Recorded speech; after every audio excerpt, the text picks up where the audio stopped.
it's always like a negative on the father. I think I already said it. What if he showed her a higher standard, a higher caliber of man, and she just didn't meet anybody that met the type of father that she had? I don't really know their relationship situation. I know, was it real? The real lady? She said that he wasn't really in her life, but I know that my father was a very high caliber man. He showed us a high standard, and men just aren't lining up to that these days. So I have sisters that are still virgins because no guy wants to wait to have sex anymore. And that's not anything wrong with my sisters. That's just her standard. So she has to drop her standard because guys don't want to wait till marriage. But that used to be a standard. I think the bar dropped so far, it's on the freaking ground. It's like, how low can you go? Can we do the limbo? And you just want us, oh, let's just get married because that's what they say we should do.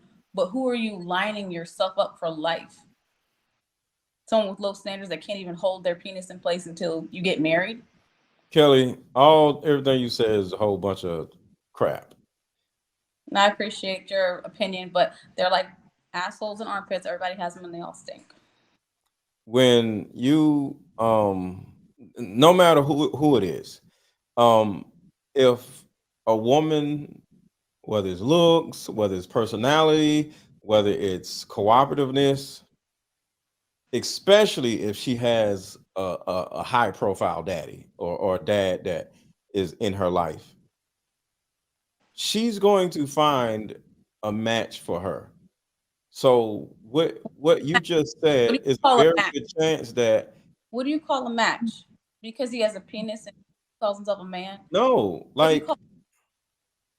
I think whoever. you. Oh, I'm a girl. Let's get married. It's a match.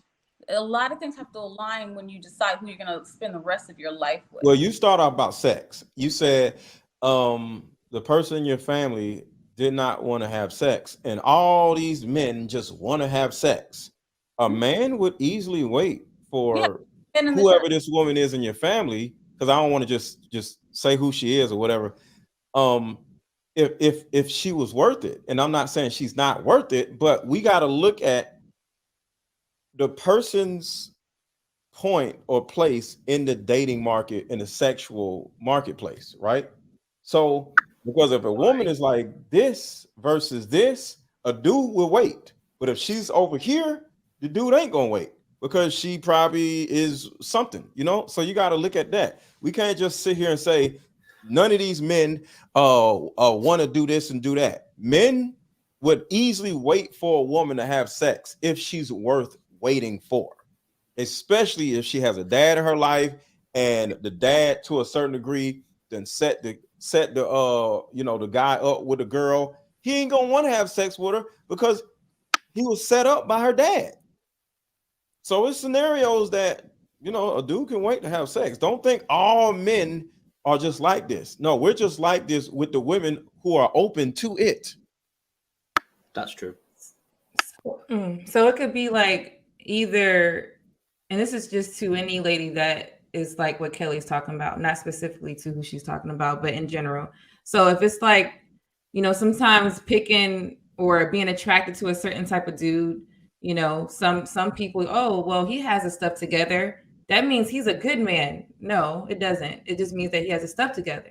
You got to find a good person and look at the characteristics of a good person. And we all should know what that look like, because if you know let's say you talk about your, okay, well, my dad or my mom, they're good people, this is what it looks like. You have to find that same thing in somebody else, and you could start there. That doesn't mean that they're going to be good for you, but that's the start.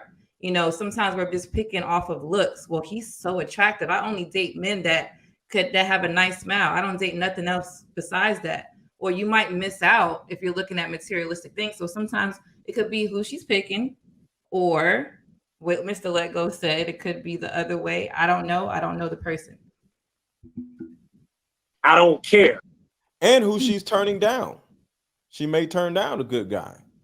I'm sure most women have been in a relationship with the guy of her dreams, and either she wasn't ready for that guy, or she got scared of that guy because she didn't have enough self-worth in herself to actually be with a good guy. I was talking to a woman in my coaching group, and she admitted that she had a need to be right all the time, right?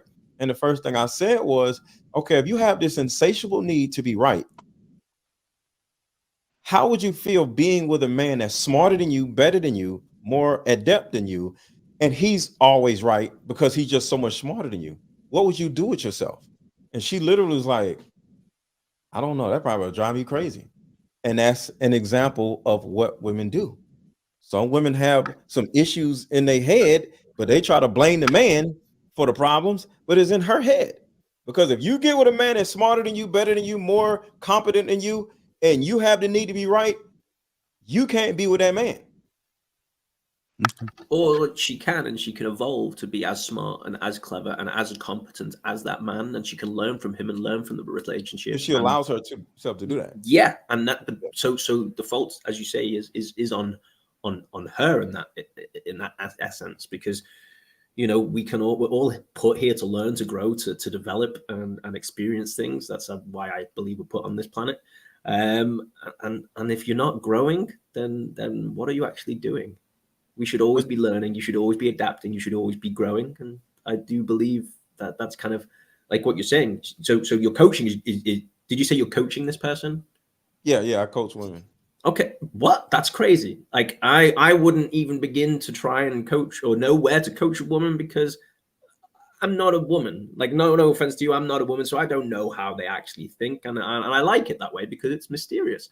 But if you think and you are able to coach a woman, then doesn't that make things quite difficult for you, because you're going to be second guessing most of the people that you're spending time with anyway, because you think you know what they're thinking in a way? Well, I don't know anything. Okay, I like that. That is one of my mantras. I know nothing. So I go into every situation not knowing anything, because I don't want to know so I can learn. I like to have the capacity to learn versus all this knowledge to tell to another person, you know, like, and it's not about not being able to lead a woman, but I need to know what that woman needs for me to be able to lead her. So I need to go in open-minded with a I know nothing mentality. I like that. That's cool. Okay. I just find it really interesting. Your job intrigues me a little bit. It'd be something that I find quite interesting. So. Thank you. So that know nothing attitude just doesn't work on the show, right? What do you mean? All right, put all when it comes to this show, you know. Hey man, I'm just me. I'm just that's all you, Miss Let Go. That's all you can be. That's all you can be. Exactly. Be comfortable in your own skin. Be comfortable. Yeah, like Marcus said, I have a lot of layers. I'm mysterious, Kelly. He's like an onion. No, you're not.